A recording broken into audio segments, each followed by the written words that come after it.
What about the Dodgers? Dodgers, to me, their big play here is trying to get Felipe Vasquez from the Pittsburgh Pirates. You know, the way that Kenley Jansen is throwing, I think they're concerned. The cutter velocity is down. He's throwing it less. He's very susceptible to home runs as he was last year. And in the perfect world, they want a lefty for that bullpen anyway, but especially a guy like Vasquez who could be kind of like co-insurance behind Jansen. The ticket on a guy like Vasquez is going to be huge. You know, the Pirates don't need to trade him. He's under control. It's going to take a really top-flight prospect. Think the Aroldis Chapman deal, right, with Gleyber Torres going to the Yankees. That hasn't been the Dodgers' MO. They've done a great job keeping the right young players, whether it was Jock Peterson or Cody Bellinger or some of the younger guys there. But if they can't get Vasquez, I still think they're going to be in the market to try to find another left-handed pitcher. It might be Will Smith of the Giants. But they have to come out of this with another bullpen arm.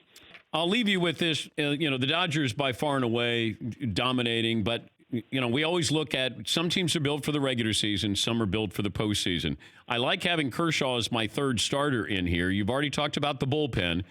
It feels like, is this Groundhog Day again when they get into the postseason? Are they better equipped this year than they were last year?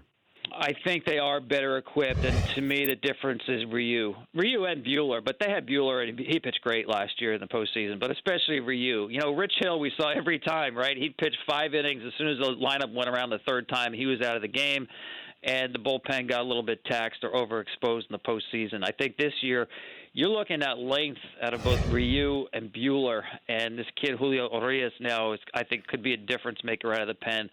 Yeah, if I were to seed the teams right now, there's no question in my mind the Dodgers would be number one. And I'm sure they think that way in their own mind, Dan. They haven't won it since '88, lost the last 2, losing the last game of the year by the same score in their home ballpark. I think anything short of a World Series championship is a disappointment for the Dodgers. And that may be an unfair bar to put on any team, but based on how good they are in the last couple of years, in this case, I don't think it's unfair. Second best player in baseball is who? Boy, that's a really good question. You could go Francisco Lindor because he plays such a premium position so well at shortstop, switch hitter, franchise type of player. It's a great question. It just tells you how good Mike Trout is, right? That you started with number 2. I know. But he's also, is it possible he's having one of his best seasons? Oh, I think he is because his plate discipline is better than ever. He may hit 50 home runs. He may have a personal high in home runs. And his defense has been better, too. I mean, he's good defensively, don't get me wrong. But the amazing thing about Mike Trout is he started as the best player in baseball probably 7-8 years ago. And he does get better every year.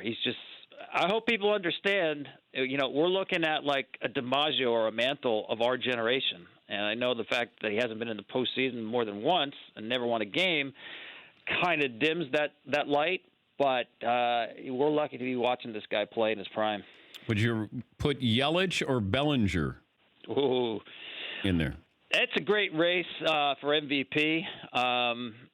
I would right now lean a little bit more towards Yelich for MVP, but those guys have got to be in my top 5. Again, I'm going to go more middle of the field than corner outfield guys, talking about best players of the game. I always lean towards shortstop center field, but you can't go wrong with those 2 guys. They've been so fun to watch all year.